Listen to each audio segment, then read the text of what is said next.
What is going on, y'all? Welcome back to the Penni podcast. I'm your host, Sean Fitzgerald. With me is, I don't know why it won't work. Gonna get this done one time. There's Jerry. I'm working on getting these buttons down. Should have already had. I was testing things and screwed it up initially, but now we got it going down. Yeah, getting this stream deck working. I'm by like next week. I'm hoping that I can iron out all the kinks, but you should see a much more streamlined product here. Hopefully, we'll see. Fingers crossed. Yes, we were 5 minutes late, Scotty. You can eat me. We were working out the kinks. It's tough to. I don't know why it won't reset the same way every time, but here we are. Any hoozle.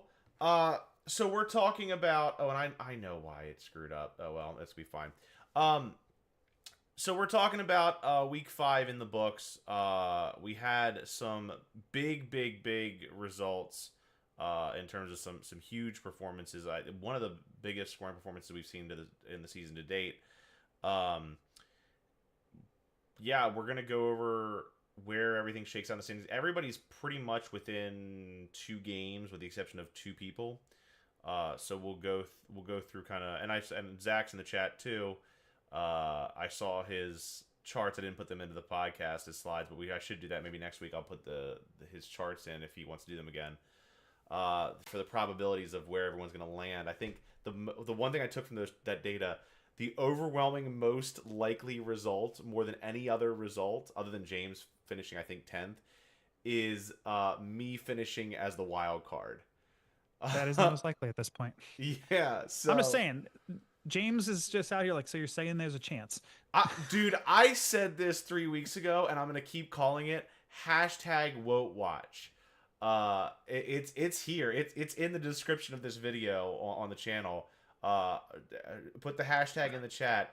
It is another week of #WoteWatch. We'll get there. But lots of good stuff. Before we get into the prediction or the recaps, we do have to obviously go into the waiver wire from last week because we did another Tuesday podcast. So let's pull up the offer report for week.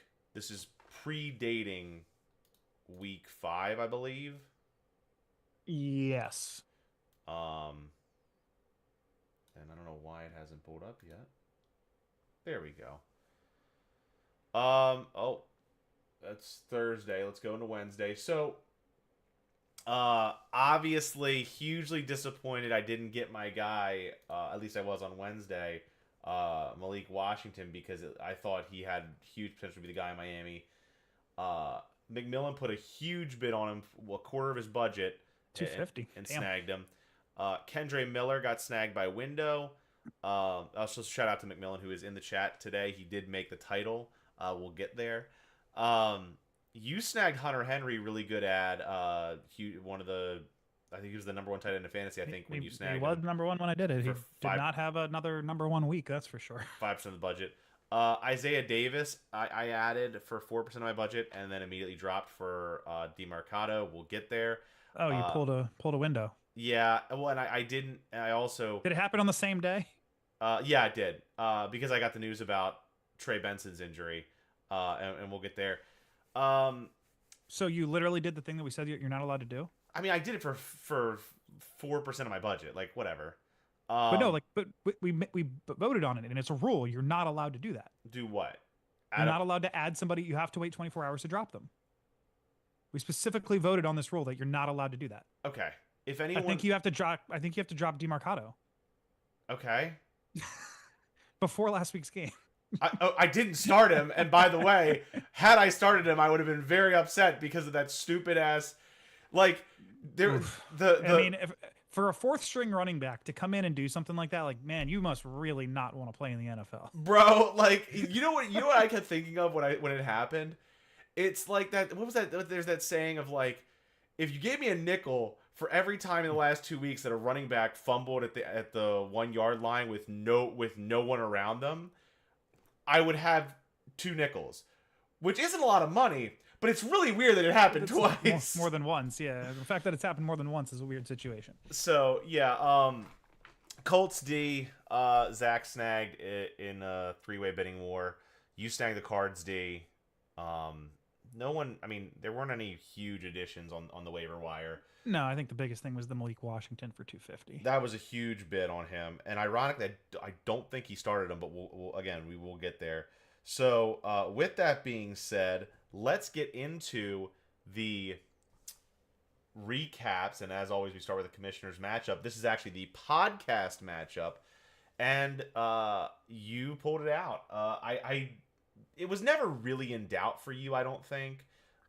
You always kind of had the edge. I really had a good start on Thursday. Yeah, like Matt Stafford with 25, McCaffrey with almost 24, and Adams with 11. Adams with 11.3. Puka kept me in it on Thursday. Puka had a decent day, but yeah, I started out strong.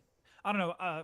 Pretty much through the 1 o'clock games, I'm like 70%. I'm feeling pretty good. And like towards the end of the 1 o'clock, like you had a couple of touchdowns come in that I'm just like, it went right back to like a 55-45 before the 4 o'clock game started. Yeah, 4 o'clock is when things kind of fell off for me. Trey McBride really didn't had his worst game of the year so far. I just never really caught up to you. It's frustrating that Stephon Diggs had his best day of the year on my bench, but there was really.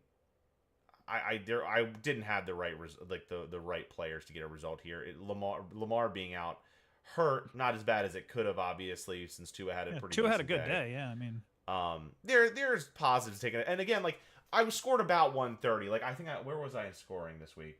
1, 2, 3, 4, 5, 6, 7, 8th in scoring on 127 is rough. But I'm not that mad at it when everyone's averages are like there's all of the league, with the exception of Zach, and McMillan is 150 or below. So, like, scoring almost 130, I'm not too upset when I was already the league leader in scoring, and I'm still the league leader in scoring. But, meanwhile, yeah, I mean, you got to be on cloud 9 with JSN having a great day. At one point, I'm going to pick the right third receiver to start. Like, I've been back and forth between Jameson Williams and T. Higgins. Like, T. Higgins had the better result this week. He got a touchdown finally. Obviously, we'll talk about it in the next in the 4 next matchups and everything. Joe Flacco traded to the Bengals. I don't know how much that changes T. Higgins and Jamar Chase's value. I mean, we'll see how that affects it. It could be a game changer for sure. Although the Browns weren't lighting the world on fire with Flacco as the quarterback there, but still he is. No, but I also think just the weapons upgrade that you get. Sure, absolutely, is so big. I mean, although I don't know, because Dylan Gabriel had a decent first game. I mean, 190 yards, 2 touchdowns, no turnovers. I feel like you have to start Higgins over Williams next week just to see what's out there, because Williams has also been largely disappointing. Williams just doesn't make any sense. It's like every week, the first drive or two, they give him like 2-3 targets, they get him like a touch, and then like the rest of the game, it's just he just disappears. Yeah, I don't know what I'm supposed to do with him. Yeah, you might have a trade chip in Kareem Hunt after a 2 touchdown day. Yeah, I mean, I've held on to him for this long, thinking like if Pacheco gets hurt, I think he becomes like an RB2, like a very startable guy. But obviously this week he had a good week. But no, I mean your team had a monster week. And I shouldn't say monster week. Like you were third in point score. It's not bad. 4th in scoring. I thought I was 3rd. No. Oh yeah. Oh, because Zach topped me there at the end. At the very end of the night on Monday night. But a fourth in point scored is respectable. 144 is nothing to shake a stick at. That's a winning result, 9 times out of 10. And the last thing I'll say about my team is obviously, I had the Kittle injury early that next week should be his last week out. His IR stint is officially, he can come back from the IR this week, but I don't think it's likely.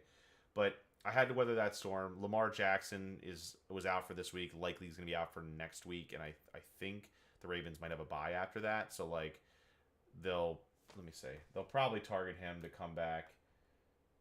No, he's likely out next week. The LA Rams. It's LA Rams before that is the questionable matchup of whether he'll play or not, and then they have the bye. And with them having the bye after, I don't know that they. Although who knows? I mean, they're 1-4 now. They need maybe wins. Maybe they do rush him back because they need a win, but we'll see. Knows? But yeah, so I mean, I'm weathering the storm for injuries, but again, leading the league in points scored, I'm not going to be too upset right now as long as I'm still putting up numbers. So moving on to the biggest matchup of the week, and the reason the title card is what it is, Jason McMillan, after losing Tyreek Hill for the year, again, the reason I named the title this is because I envision that scene in South Park where it's like Randy's like beat up to shit and said, "Hey, I didn't hear no bell," and just comes out swinging. This game looked like it was Windows for a long time on Sunday. It did. And then Baker Mayfield threw like 2 touchdowns to Egbuka. Jamar Chase caught 2 touchdowns. Like, yeah, no, his team came alive at the perfect. This is literally why I picked him to beat me last week. It's like, no, he has a bunch of guys that can just all of a sudden go off, and it was just thank God. But you didn't. But you didn't pick him against Window. I picked Window. You picked Window, but well, but still, I mean, it is one of the crazy things too is Malik Washington probably, I don't know. I mean, he spent 250 on him, only put up 2 points. But he was in a bad place in terms of the bye this week with DJ Moore out, with Chuba Hubbard out due to injury. Like, he wasn't in a great place with the like starting Malik Washington, but still everybody on his team stepped it up. And Egbuka looks like a fucking monster. He looks he's good. Even when Mike Evans comes back from injury, I still think he might be a stud.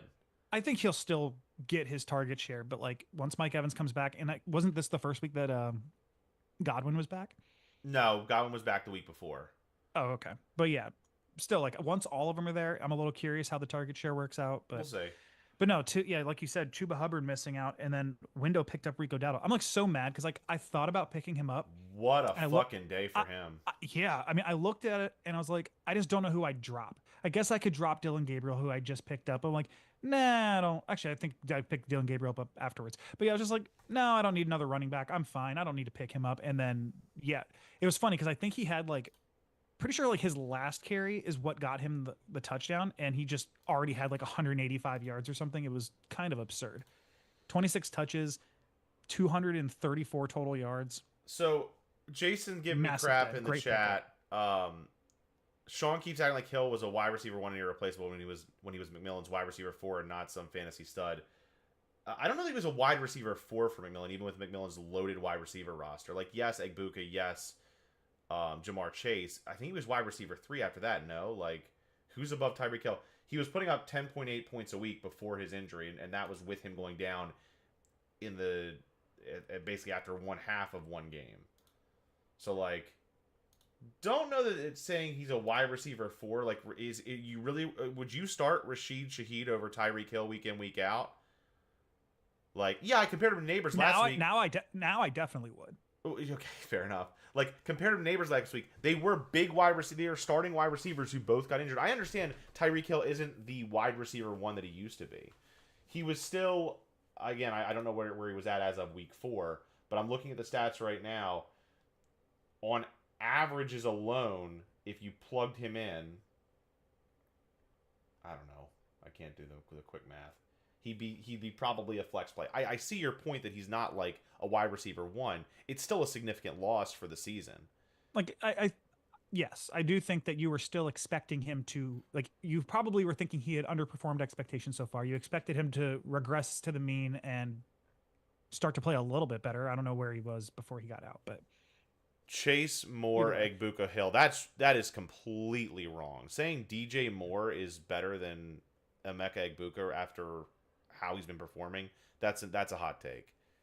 And I mean, Moore had done nothing so far this year. I mean, like 7, 10.8, 5. Yeah. Like, what are you talking about? And then he was on a bye this week. So like saying like Moore was definitely ahead of Hill, I think is a little bit of a stretch to say that. Like I said, I'll give you Jamar Chase. He was the number 1 player in non-super flex drafts, and I'll absolutely give you Egbuka because he's Egbuka right away was 22 points, 10 points, 11 points, 18 points. Like, no, he right away, yeah. Like, if you want to say he was his third, I mean, I guess you can make the argument that he was the 4th based on points overall, but I think you were still going into week 4, you were still starting Tyreek Hill over DJ Moore. Absolutely, and over any other wide receiver he has. Like, he is McMillan's 3rd wide receiver. McMillan is also deep at wide receiver. So what are we? I mean, you start 3 wide receivers. He still lost a starter. Came out and put up 184. What's your excuse? Yeah, he had a lot of people explode. I mean, the Baker Mayfield to Igbokwe stack was really helpful in that. Yeah, So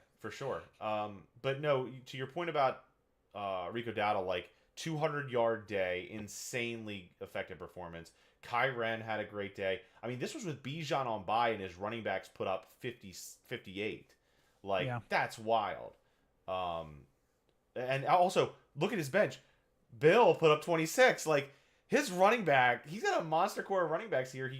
And I'm not. I don't I mean think that was Rico his Dowdle's. best day too. I don't think he's gonna. These are all of their best days of the season. But yeah, I think so. But and I don't know that Dowdle has much trade value, but like the Window's big problem is obviously his wide receivers. Like he lacks really not only a lot of talent at the position, but he lacks a lot of depth as well.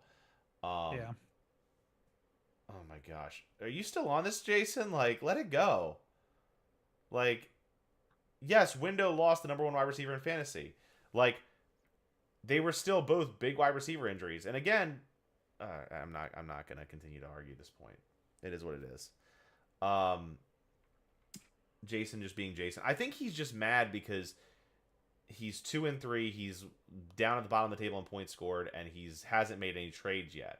Like, I think your blood pressure would go down a little bit if you made some trades.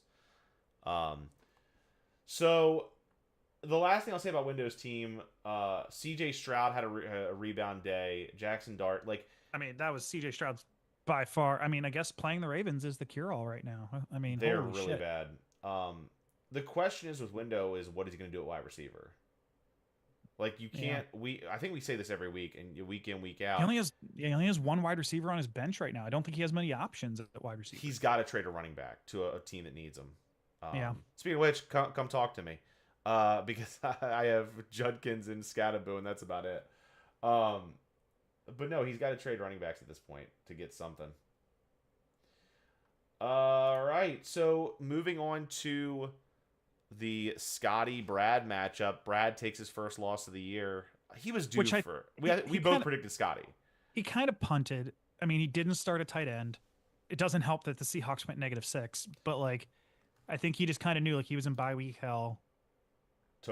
Also with the injuries. Yeah, I think he was just kind of taking the L and moving on with his life. Like, no, although it's just tough because points scored matter. I mean, he probably being 4-0 can give up some of that, but 95 is just a tough day to have. I mean, it's not, James's 48 or whatever it was, but it's a bad day, and it hurts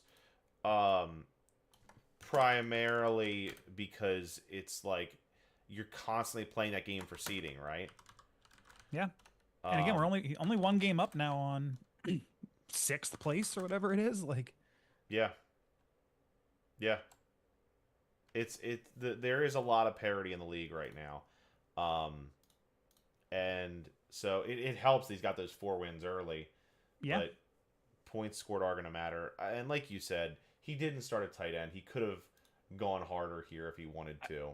Yeah, I was a little surprised. I guess if you really don't want to drop anybody that's on your bench, I get it. But like I said, you're now only one game up on 6th place, and I think he's like 8th in points scored. So like, could be a tactical decision that could bite him in the ass later on. Yeah. Time will tell.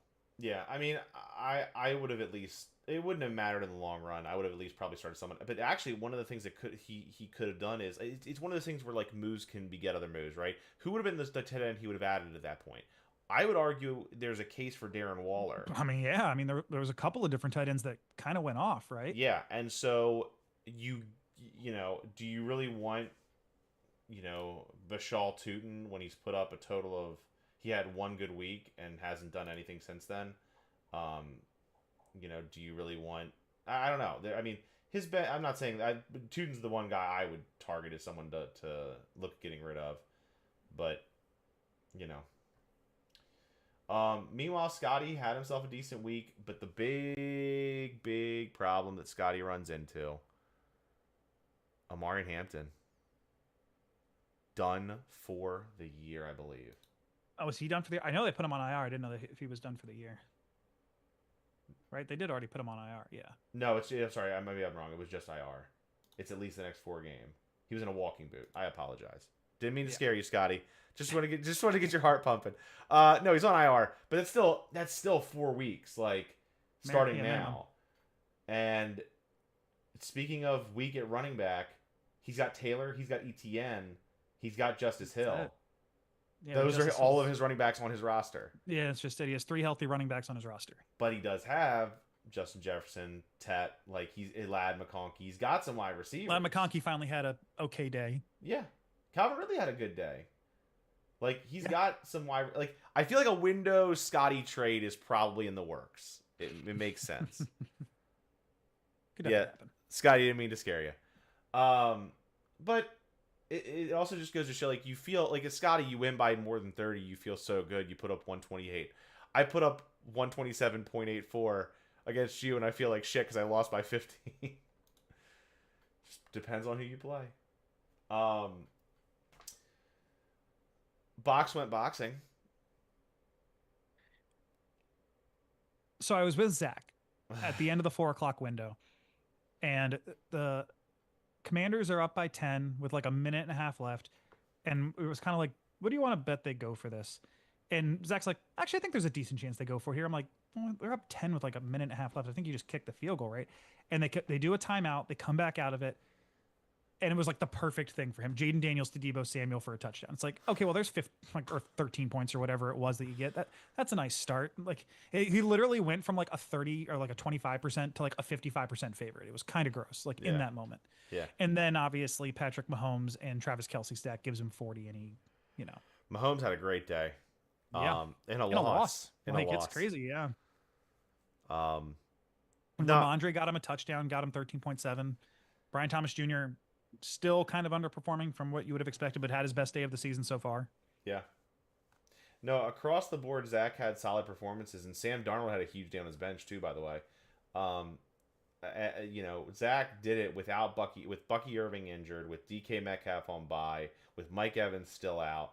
Like, Zach's depth was tested here, and his guys stepped up. Meanwhile, for Alex's team, it's a respectable loss. Like, again, he put up at least 130.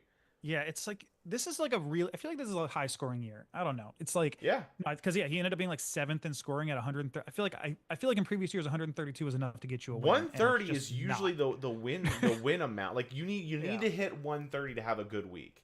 I feel like is the good, like, litmus test. Like if you're at 130, I would say are more than 50% to win. But that's that bar, and he cleared it, and still, again, it just depends on who you play, because those big boom weeks where everybody on someone's team goes off, it's like you got no shot. This is why I'm trying to still advocate for the you play against the median score every week. That way, when someone like Window puts up 150 and just, oh, by the way, you got to play against 180 this week. Sorry. The signs of life for Alex's team, one of the biggest ones was Jalen Waddle had himself a great day, and I think, which is who you expected to take a lot of those targets with Tyreek Hill. Yep. Yeah, Jalen Waddle his value is gonna skyrocket. But Rashad White obviously capitalizing on Bucky Irving's absence. We'll see how long that lasts. I don't think Alex can be too upset too, given that Love and Jacobs were on bye. But he's still dealing with the CD injury too. Yeah. But I think where he's at is he's still not in a bad position. Yeah. There's actually, I'm curious right now. I wanna go into I'm gonna do a poll real quick. This is an interesting question. Whose roster would you rather have? I'm gonna go Alex or Scotty. I'm just curious. Alex or Scotty? I gotta go back and look. Yeah. So I'll play this game real quick.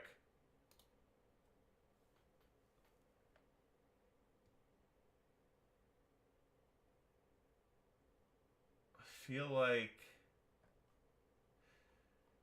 part of the reason I asked, I feel like they're very, very close. And I feel like it's Scotty. See, and I don't know.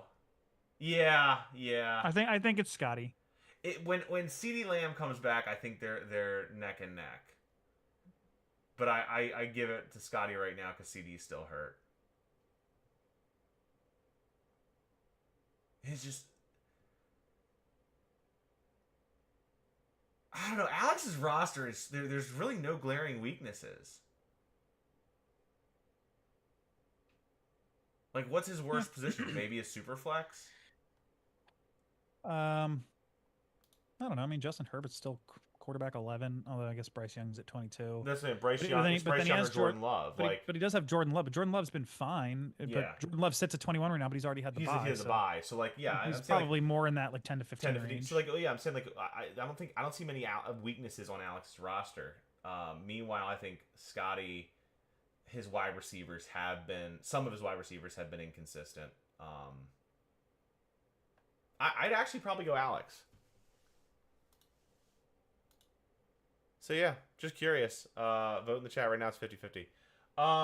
Last game recap, and then we will get into our standings and our fab situation. So, hashtag Vote Watch. It continues. Like, James is having a bad time. Are you coming around to my theory that this could be the worst season of all time? No, I am not there yet. I still think it's in that range. Like, he can get 2, 3, 4 wins very easily. I'm really glad that I get my James bye next week. I mean, it's disappointing when This is exactly how I would have expected it to go. Jason put up about 130, which is what you expect that you need to score to win, and he got to win. And I don't know. I think he posted in the chat, or in the Facebook group, can I play James every week? Yeah, it's nice when you're playing against somebody who doesn't put up 100 points. Yeah. I just don't know what James does. What do you do? Like, who can you trade on this roster? You can't. That's the thing. Other than Josh Allen, who do you want on this roster? I could see the appeal. Like, AJ Brown is a the problem is you're selling low. Yeah, but I mean, there might be he's got someone. I mean, they're trying to give him the ball a lot, and he's just not putting up that. Like, he had one good week. That's all he's had. There might be someone Sam Laporta had a good week this week. Also, I don't know what the heck happened to Derrick Henry. Derrick Henry week 1 looked awesome, and since then he's just been at this point very mid. At this point, if you're James, you just have to hold the line. You have to because the alternative is you panic sell Josh Allen, and I don't think your season recovers if you trade Josh Allen. So if I were in James's position at this point, I would sit tight, understand you're in hell, and just hope you have 1 or 2 good weeks that you can rebound from. Like, if he can put together, like you said, 1 or 2 weeks where one or 2 guys on his roster boom, then you look to sell them high, give yourself some more depth. I mean, his roster isn't terrible on paper. Keon Coleman and Hollywood Brown, to me, are kind of weaknesses, but it is a bunch of guys who are just underperforming, but have potential. But he just also has a lot of guys that you don't want. I don't have again, this year they've been bad, but if you told me I get a roster with Josh Allen, Derrick Henry, Kenneth Walker, AJ Brown, Terry McLaurin, Travion Henderson was yeah, but Travion Henderson apparently just can't get on the field. Dude, I mean, he's not getting the touches compared to Ramondre, right? I don't know how Mondre 18 seasons from now is going to still be in New England and just fumbling the ball 4 times a game, and they're just going to keep giving him the ball. I don't get it. That's what I'm saying. That's pretty much the line that I read everywhere. It was Ramondre Stevenson better be careful. 8 or 9 more fumbles, and they might look somewhere else. McMillan posted in the chat, his team's like the stock market. Just hold, just sit and stay. So just hold, it'll go up. It's you're 0-5 and your chances of making the playoffs right now is 1%. Just keep doing what you're doing. Yeah, okay, 3. I'm saying just keep doing what you're doing. You're fine. No, I don't know. At what point do you have to make a move? I don't. I really don't. If I'm James, again, I understand, but again, you're not. Here's the other thing too. Is you're not likely to win any kind of a trade at this point. People smell blood in the water. No one's gonna I mean, I could see maybe if someone really wants Josh Allen, they could make their team worse by doing it. But to get him. But if I'm James, do I accept a trade to give me more depth? Do I again? Because if you give up other than Josh Allen, who has trade value? Nobody. If you give up Josh Allen, how do you come back? Sam Laporta still has trade value. Okay. He actually just had his best week. But how does that get James into a better And place? tight ends are a tough thing right now. I don't know how it does or not. I'm just saying he does have some pieces that could be like you said, maybe AJ Brown, somebody thinks that he can like bounce back and do better than what he's done. Maybe somebody thinks You that. gotta. This is Derrick Henry has to start doing better, right? As soon as Lamar, I mean, obviously I think Lamar being gone didn't help him in that, but like like I I said. don't know. This is a There situation where he you has hold. some trade pieces. Maybe he does just hold, but like again, he's what did we just say it was? He's 3% to make the playoffs according to Zach's thing. Yep. 3.65%. His odds of getting 0.2% chance of getting the bye. You It's got. possible. You gotta hope you just start stringing wins together. Is your only hope, and start putting up points in a hurry. And if you get one, like I said, if you get 1 or 2 good weeks, and you run into a bye week where you really need trouble, maybe that's when you make your trade. But like That's also the problem is he's so far behind on points. he's just He's got. 80 points behind ninth in points scored. He's not going to get the wild card. It would take a Herculean effort to get the wild card. So at this point, if I'm him, What you need at bare you minimum 7 wins. you got to start. You got yeah. I mean, you got to start just tearing off wins.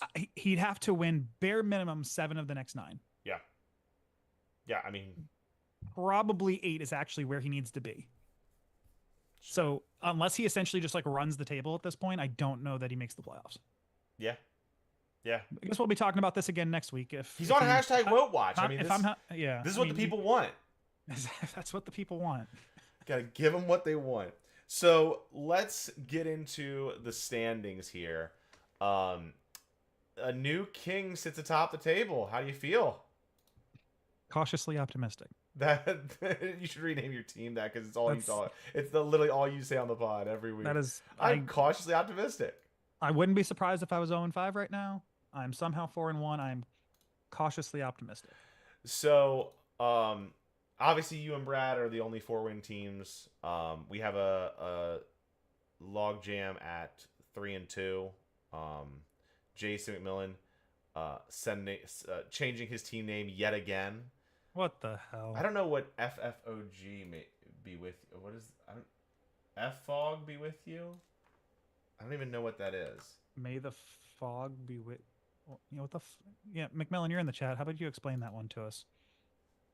FFOG, fantasy football gods. I don't know. That fantasy football gods. That makes sense. I don't know if that's what it is. Yeah, You're making a guess. I think you nailed it. What happened to my standings? I lost them. But like, I don't get the O.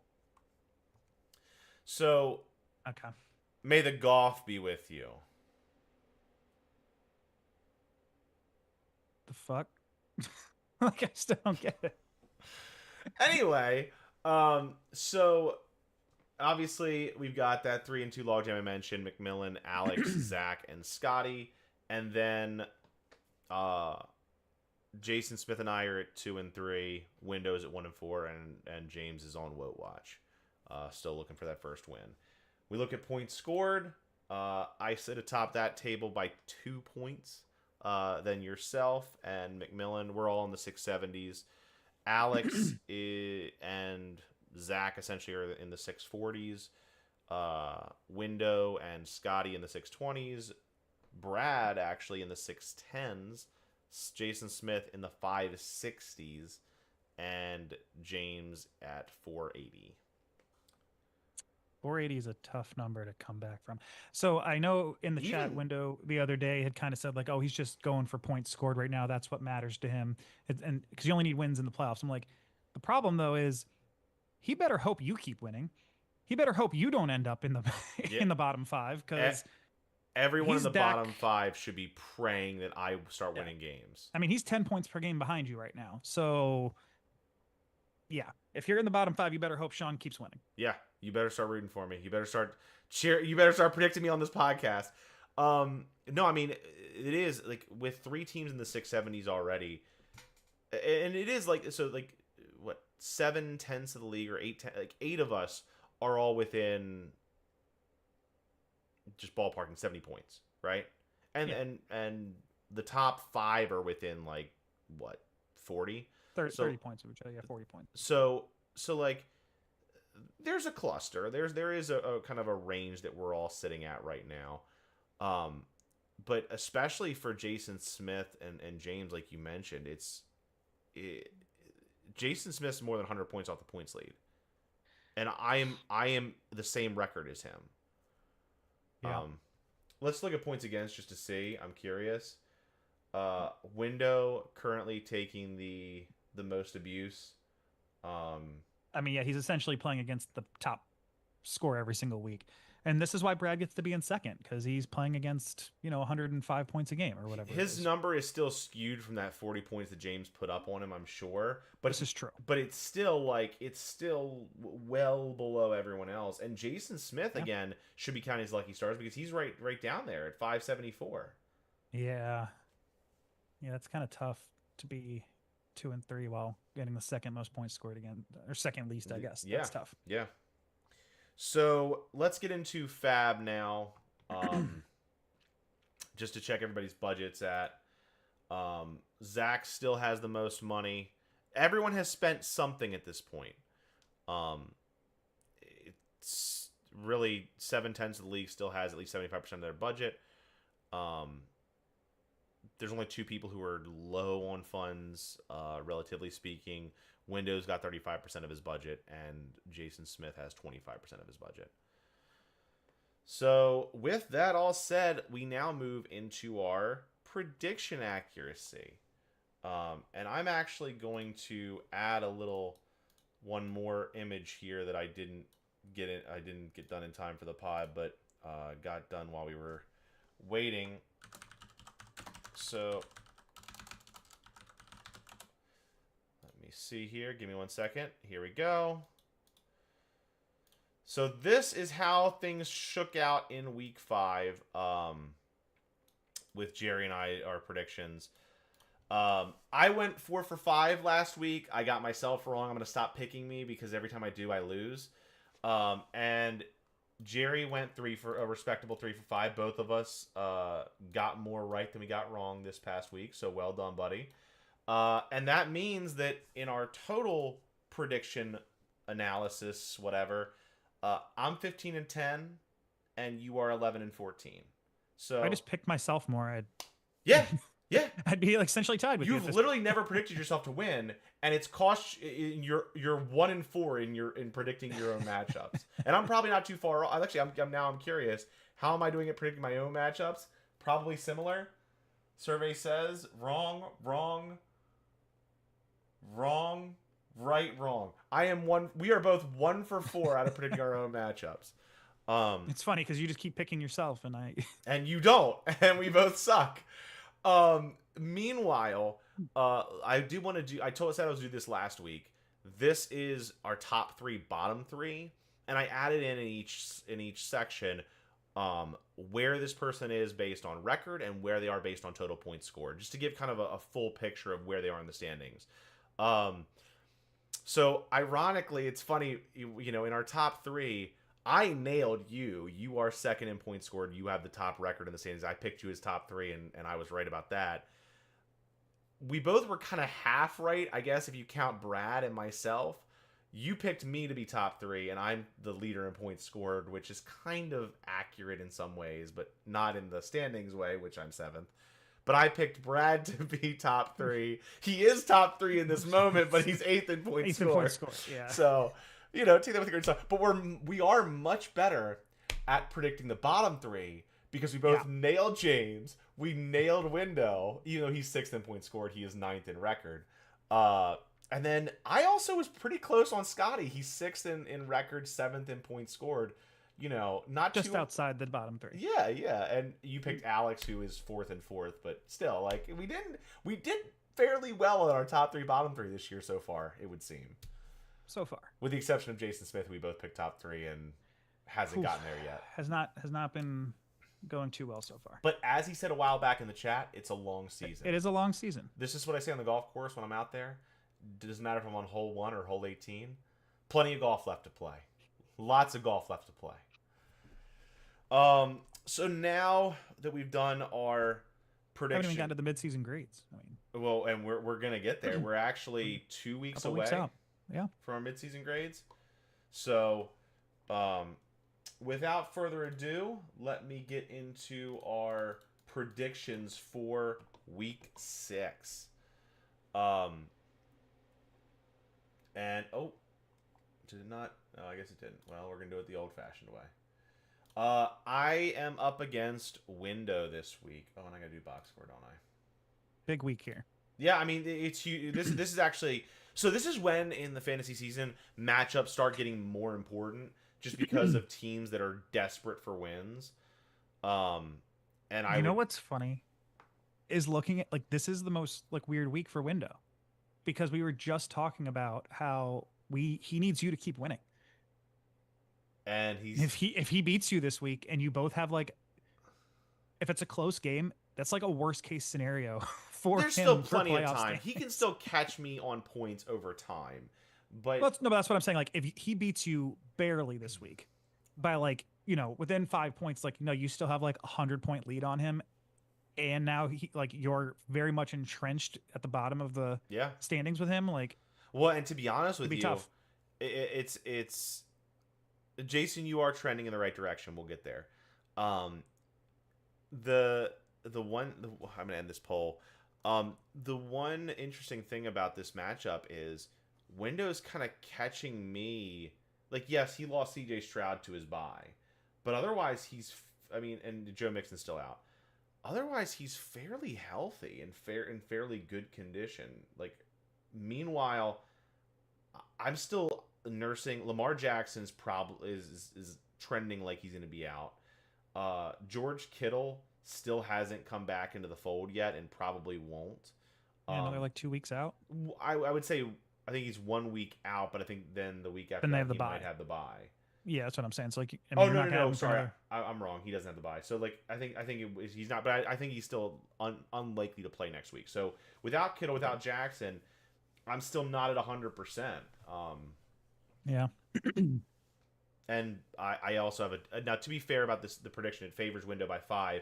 I do have my defense right now that's on bye. I'm going to gotta figure it out. Likely I'm going to add someone to play defense, but who it is so for debate. Projections probably approximately even. Yeah.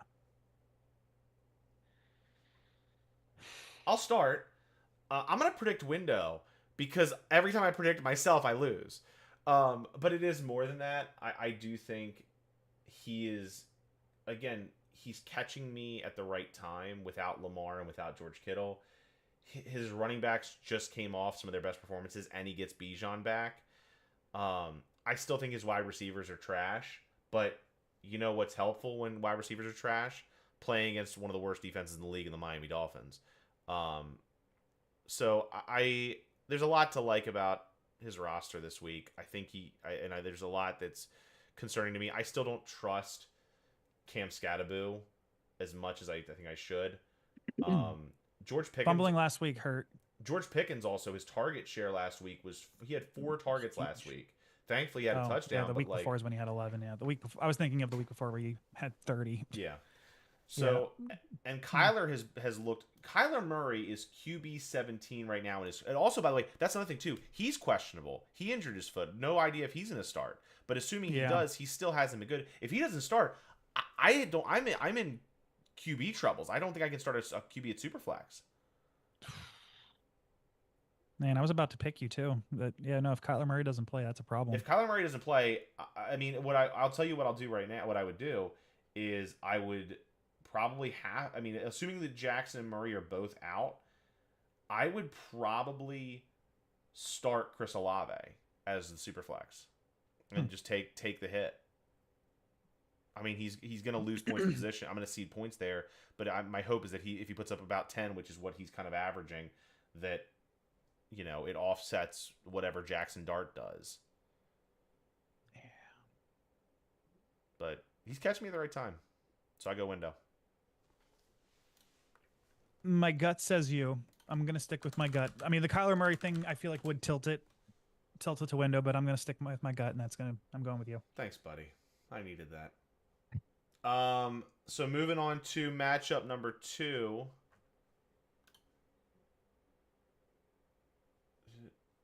Where is it?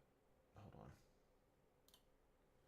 We've got that's gonna ruin the world tour versus May the Dyslexia be with you. I still don't get it. I just don't understand how do you spell golf that way? I mean, it's just backwards, but why? And it's all the capitalizations. I just don't get it. Yeah, I just don't get it. Gosh, I hate that he is third in scoring. He is 3-2, and he changes his team name once a week, which is like you're not supposed to do that. It's supposed to be bad juju. Yeah. But he is projected to lose by 7 in this matchup. Although he also has a defense on bye. Which probably again will dang, I didn't realize how many teams are on bye this week. Jesus. Minnesota, Houston, who else? We just had in my matchup. Is it just Minnesota? It might just be Minnesota and Houston. Really? That's it? Let's see. That's all I'm seeing so far.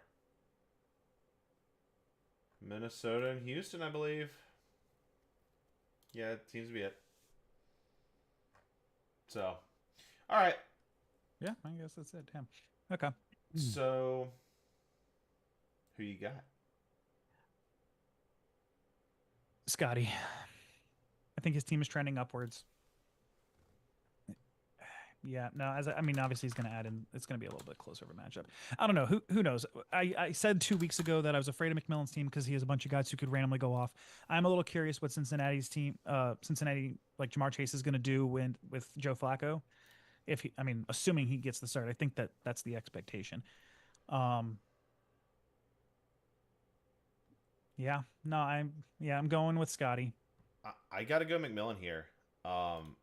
I did have Scotty as my 8th place in my bottom 3, and I also think again, McMillan just put up 180 plus. I can't not predict him to win after having that huge of a week. He's still got the Baker Egbuka stack is money, and he still got it. His roster didn't get any worse since last week. If anything, getting Chuba Hubbard back might be better. Not to mention Jalen Warren. His roster's better than it was last week, and he put up 184 last week. I gotta pick him.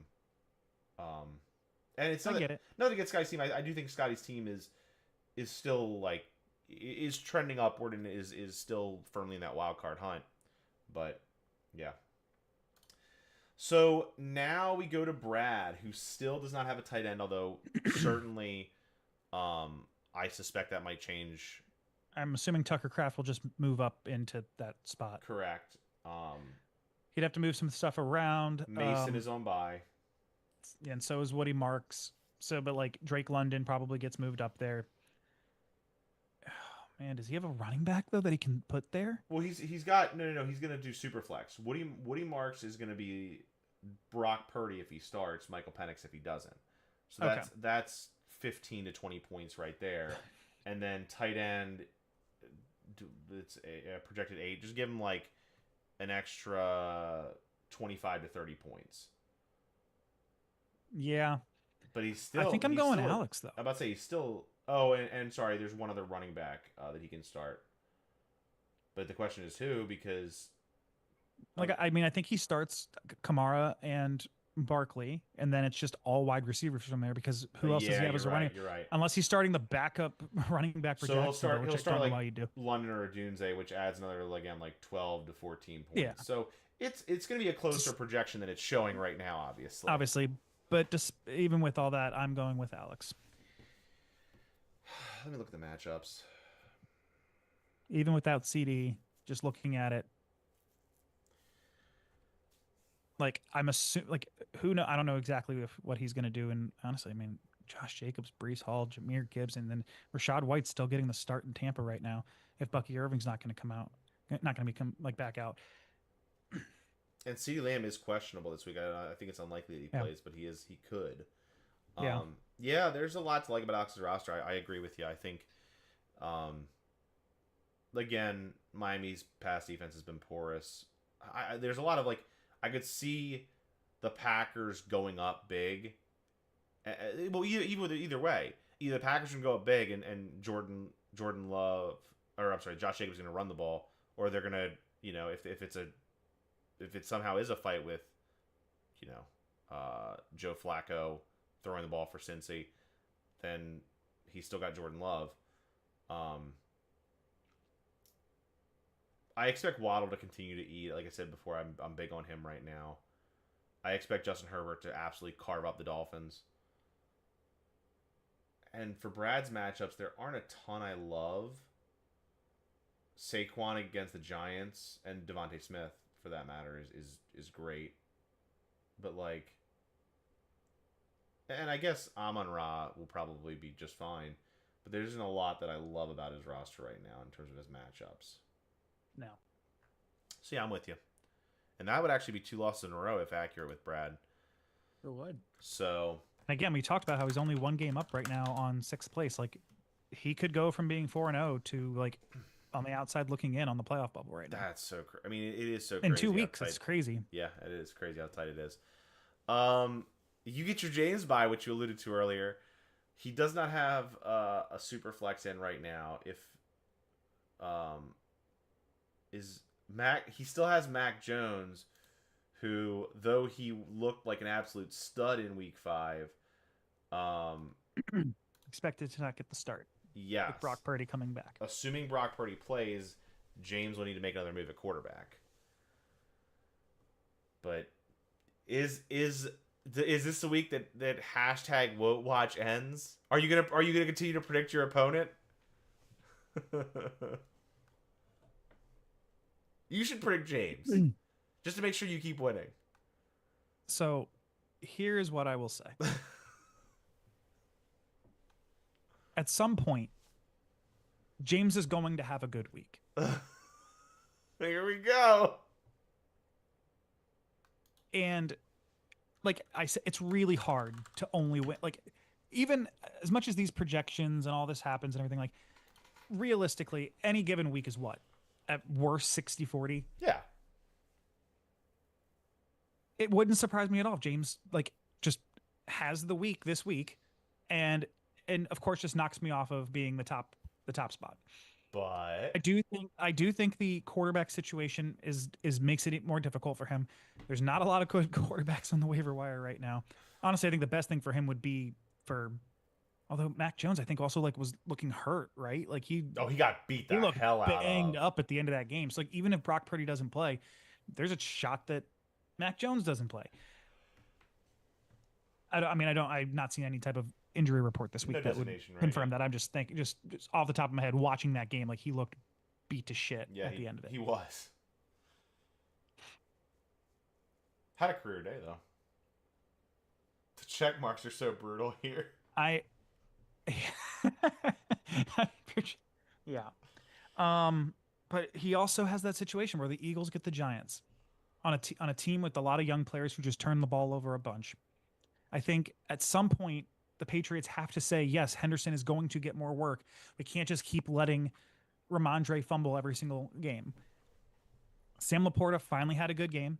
I think that's going to I think he's more likely to be in double digits than what he's been the last few weeks where he's only putting up like 4 or 5 points.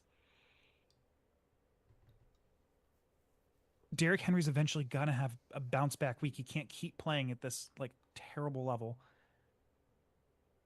So are you picking James? I am going James. Wow. You know why you're doing this. I know why. Don't know. Literally everyone who's watching the podcast knows why you're doing this. It's because I'm trying. Like I'm over here trying to talk myself into picking myself. I'm just like, no, you're not. What I said happened with McMillan when I was playing him. Is like, no, he just has a bunch of people who could explode and put up like 180, and then he goes out and puts up 180. Just it happens the next week. I have run too good for too long. And it just would be it would be like poetic justice for me to be like, yes, I'm going to finally pick myself. And then James, of all people, fucking knocks me off. That's why you're doing it. I know why you're doing it. You're doing it because I'm picking James. It's only weird if it doesn't work logic. It's you're picking your opponent in every matchup because so far you're 4-1 while doing it. I'm not for. Oh well, yeah. Winning wise, you're winning. I'm ruining I'm ruining my prediction percentage as I do. Oh this. No! While you're 4-1 and atop the standings, you poor thing. So, Jerry, do it. Go ahead and pick me. Go ahead. I'm not picking you. Why? You're picking James? Why in the world? Yeah, I no, I'm sorry. Yeah, no, I'm sorry. I am picking you. I'm not picking you to lose. Sorry, let me be clear. Why in the world would I predict the number one or the number 2 point scorer who is number one in the standings, who just put up 140 this week?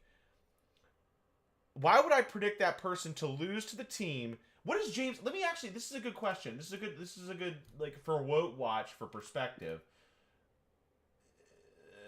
122 in week one. 46 in week two. 105 in week three. I'm just saying, he would have beat me in week 1. 107 in week four. 97 in week five.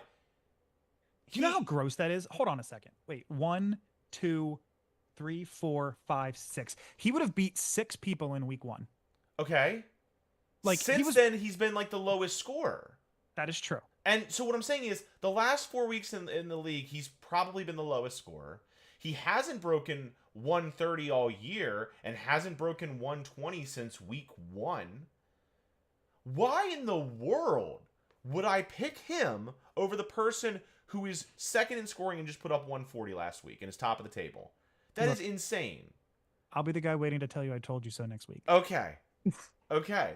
If you're going to do that favor for James, he should, like, give you a hug or a holiday or at least a cuddle or something. Like, it's unreal to think that he could beat you. That's not going to happen. Hold on. I'm actually curious. What is the ESPN projection right now? The percentage, right? All right, it says 72-28. But he has a quarterback that's on bye right now. But even without a quarterback, as good as my team has been compared to his, without a quarterback, it is a 70-30 right now. No, he adds a quarterback in there. It's like a 55-45. It's not. It's like 60-40. I actually don't know. What quarterbacks are available to waiver wire? It's like Spencer fucking Rattler. But it's like 30, like adding 15 points. Is like still projected to lose by 30. Add 15% to his score. No, not 50%. Wait, I guess it is 15%. Yeah, because he's projected for 100. He gets 15 points added. Like it's Jason Smith asking the real question. Slap bet between Sean and Jerry on Jerry winning. Damn. You want to do a slap bet on it? I'll do it. I'll do a slap bet right now on that. How about that? This is like the weirdest slap bet ever. So if I win, I get slapped? Yes. It's insurance. And if you lose, you get to feel better because you get to slap me. I have I'm not like in my early 30s anymore, okay? I've kind of moved on from wanting to slap the shit out of people. You want to slap bet with me this year. And did I slap the shit out of you? Not yet. Wait, what did we slap at? I don't even remember. The Kittle and Trey McBride. Oh yeah, in week 1, that's right. That Kittle got injured on when he was well on pace to beat it. That's right. I forgot about that. Yeah. But I'm just saying, look at how the slaps win at the draft. Look at how the slaps win at the draft. I'm not doing like the full wind up hitting you as hard as I can thing anymore. Like I said, I'm not in my early 30s anymore. It was a weird time. It was a bad time, Bob. It was a weird time. So last up, closest projection of the week, and you're absolutely right, Jason. By the way, see how confident he is? Yeah, exactly. So closest projection of the week. What do you want from me? Zach against Jason Smith, and again, we talked earlier about like big matchups. I wouldn't say that any of the other matchups are. I mean, we talked about like I think some of these are bigger than others. I think my matchup with Window is big in terms of like the standings implications. I think. This is a big one. I do think this is a big one. Brad's is big in the sense of like you said, like 2 losses in a row and where he falls. But this is the other kind of really big matchup for standings purposes. Jason is on a little bit of a progressing in the right direction. He's trending a little bit upward. Zach also had a good week last week. Both these guys want to keep this momentum going. And again, with Jason especially, like I think it's obviously more urgent for the team with the extra loss, but especially with Jason's points total, like the points total thing, like Jason needs this win. It would be huge for him to get this win. And meanwhile, for Zach, he could firmly cement himself in that kind of playoff picture and throw Jason down in the pit. Like this has huge standings implications, and it's a very tight projection. I would go so far as to say this is the matchup of the week. I get that. And I just need to see something really quick on the schedule. You go ahead. I'm gonna just call out the things I like on both teams. Oh, go ahead. Sorry. I had said that I normally am saying Zach is a box, and then we started to doubt it a little bit. He had a couple of bad weeks in weeks 2 and 3, and since then he's put up 140 and 153. And we all know that Zach is a box. That's not news. And it doesn't seem like this is Jason's year. I don't know Like who he just kind of. I don't know who Oh Please is. I assume that might be Zach, even though he was logged in earlier. But someone named Oh Please said we both won our last two. I'm assuming that must be Jason then. But Jason's been in the chat too. Who's Oh Please? I don't know. I have no idea who this is. Oh, that was Zach's other account. He was accidentally logged in on his computer. Okay, so that is Zach. Sorry. Good. Continue. So weird. Okay. He's saying, "Oh, please, we both won our last." So yes, like I. Okay, he's okay. Jesus, it's no. Zach Reed. That hadn't Please was popped his up on other my account screen. name. Yeah, no, but he's saying it's Zach Reed, and it's like, yeah, I hadn't seen that yet. But okay, Jesus. Jason's spicy in the chat tonight. Yeah. So what I was getting at was we started to lose a little faith in Zach as being a box, but it's turned back around. And when I said it wasn't Jason, it hadn't looked like your year. Yeah, I mean, starting off. I mean, if we won 2 in a row, you started off 0-3. That's, not great. But just for that attitude, I'm going back to the box. Like I was talking to myself into picking Jason here, but no, I think I got to go because Zach is a box. That's just what it is. Like we all thought maybe this is the year that he doesn't make the playoffs, and now he's 3-2. He's in 5th place. I don't remember exactly where he was overall in points scored, but like pretty sure he like wasn't in a bad spot there. Yeah, he's 5th in points scored, like right where you need to be to make it into the playoffs. So like he obviously needs this win to avoid falling down. Zach is a box, and Zach's gonna win.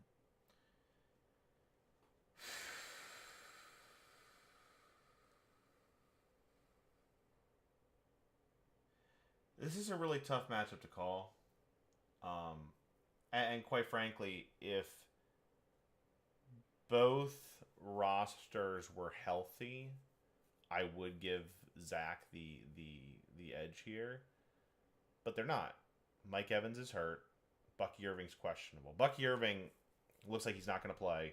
Yeah, I am giving this prediction based on Bucky Irving not playing. I think if Bucky, like much like with me having to Kyler, if Bucky Irving does play, my prediction might change. But here, like as of right now, all things being equal, I don't want it. I'm good. I want to. I don't want to be wrong. No Nico Collins? Here's the reason why I'm picking Jason Smith. It's because you want Zach to lose. You don't want Zach to be. No, it's that. It's honestly about. I don't like the matchups, to be honest. Like Carolina has been surprisingly solid against they haven't been terrible against the pass in terms of like giving up points to fantasy quarterbacks. Same with even like Carolina's defense hasn't been as bad as you would think it would be. I just think Jason Smith has the guys who have the super ceiling. Like I think Dak could have a monster day. I think Javonte Williams could have a monster day. Garrett Wilson is an absolute stud. And I think again, the lessons learned from the Jets this year has been like feed Garrett Wilson. He'll put up numbers. James Cook is a monster. Like there are guys on Jason Smith's team that have these enormous ceilings. And I just don't like Zach's team doesn't scare me in that way. Like there aren't guys on Zach's team that are really, really going off. Patrick Mahomes is his, I would say, maybe his highest ceiling player. Obviously Jaden Daniels has been injured, so like he's got a huge floor with regard to his quarterbacks. But between Dak and Daniel Jones, that offsets it some. Assuming that Jason Smith doesn't start Trevor Lawrence. So who just had a good day. Yeah, I mean there's something to think about there, but at the end of the day, I like I said, I think this is the matchup of the week. I think it has the potential to be the closest matchup of the week, but I just have a feeling that this is going to be Jason Smith's matchup to get back into it. and go to 3-3. I will say, I'm talking myself out of it by the minute. Zach has a lot of good matchups on paper. Chicago, the Saints, the Raiders, the Browns. Oof. I'm talking myself into picking Zach, but I'm gonna stick with my gut and I'm gonna say Jason Smith. I just have a feeling. So, I've got our predictions locked in, ready to go for week 6, and we'll see where we finish. But with that said, I believe that is our week 5 or episode 6 of the podcast this year. So yeah, good luck in your matchups. And I just want to say before we wrap up, happy early birthday, buddy. I know we're not there yet. Thanks, bud. But Jerry's birthday is tomorrow, I believe. So, nope. Okay. Thursday. Jerry's birthday is Thursday. I'm an idiot.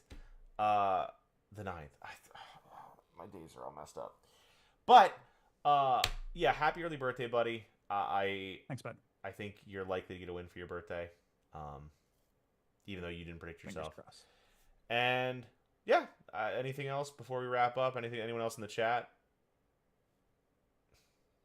I don't think so. Nope.